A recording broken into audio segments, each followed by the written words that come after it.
plonger dans le meilleur de l'environnement et de la biodiversité. Bienvenue dans Nature Insolite.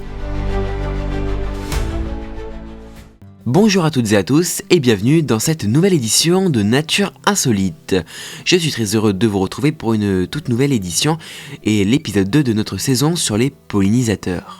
Pour rappel, dans le précédent épisode, nous avons vu que les pollinisateurs étaient très importants et même qu'ils étaient responsables de plus de 75% des productions agricoles sur notre planète.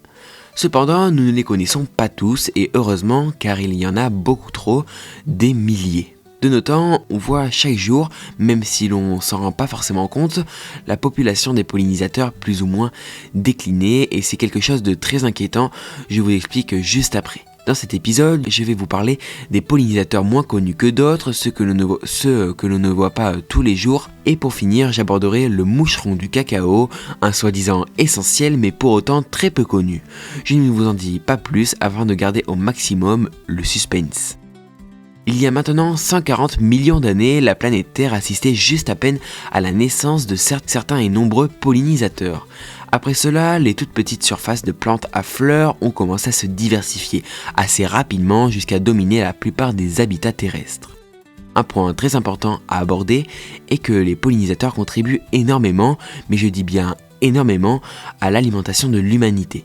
Dit comme ça, nous pouvons l'interpréter comme quelque chose de dit exagéré, mais en réalité, pas du tout. Par exemple, nous retrouvons les arbres fruitiers qui, pour se reproduire, leur faut au minimum l'intervention d'un seul pollinisateur. Dans ce qu'on appelle la liste des pollinisateurs peu connus, il y a les papillons de nuit et de jour, les guêpes, les mouches, coléoptères et fourmis, sans en citer d'autres. Dans un épisode dédié de cette saison, plus tard, à l'avenir qui arrivera très bientôt, je vous parlerai plus en détail d'un pollinisateur très peu connu, enfin plutôt très peu connu sous le terme de pollinisateur, mais qui est un volatile qui est très apprécié par la population, voilà, donc je vous en parlerai très bientôt, mais vous inquiétez pas, ça arrivera très vite dans cette saison. Maintenant, je vais passer à la partie suivante de cet épisode. Alors, avez-vous déjà entendu parler du moucheron cacao ? Excellente question, n'est-ce pas ? En réalité, on parle plutôt de la pollinisation du cacao. Or, l'identité de ce pollinisateur appelé moucheron du cacao par la population est encore très peu connue à ce jour.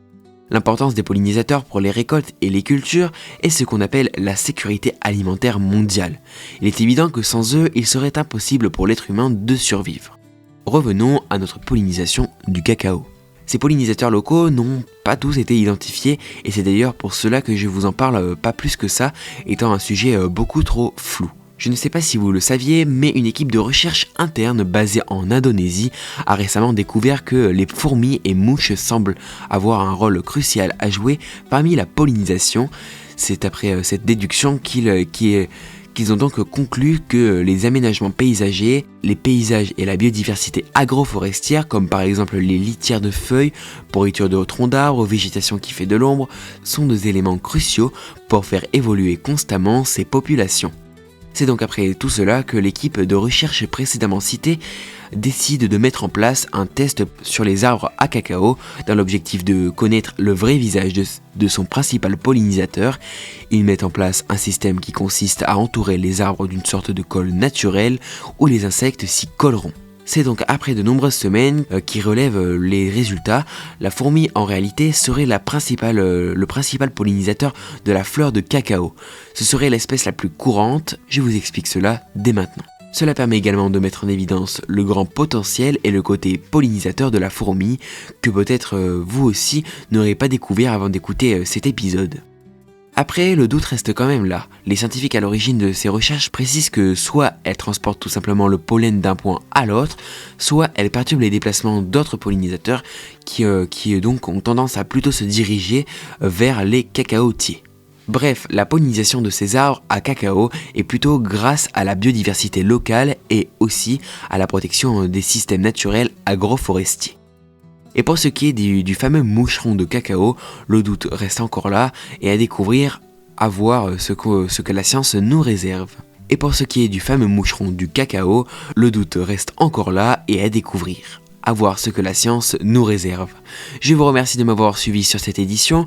Pour retrouver toutes les saisons précédentes, les épisodes de cette saison et bien plus, rendez-vous sur www.nature-insolite.fr pour découvrir davantage et pour écouter notre podcast sur votre plateforme d'écoute préférée. Je vous remercie de votre fidélité, je vous retrouve très bientôt pour de nouvelles découvertes et un 3e épisode et je vous dis à très bientôt. Ciao ciao.